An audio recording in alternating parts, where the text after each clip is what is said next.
Praise lord. మార్చి 15వ తేదీ 2025.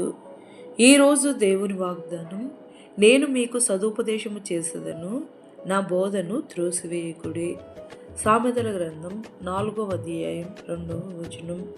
మనము వివేకమునందునట్లు యేసయ్య బోధనలు అనుసరించగలిగితే యేసయ్య జ్ఞాన మార్గమున యథార్థ మార్గములలో మనల్ని నడిపించి మనల్ని దీర్ఘాయుష్మంతుల్ని చేయును.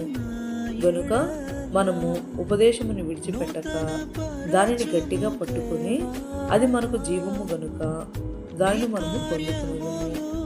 ఈరోజు వాగ్దానం మన జీవితంలో నెరవేరాలని కోరుకుంటూ జీసస్ ఈజ్ అవర్ పరిచర్యలో మీ సహోదరి గాడ్ బ్లెస్ యు ఆల్. సంవత్సరాలెన్నో జరుగుచున్నను, నూతన పరచుము నా సమస్తము. పాతవి గతించిపోవును, సమస్తం నూతన మగును. నీలో ఉత్సహించుచు నీకై ఎదురు చూతును. నూతన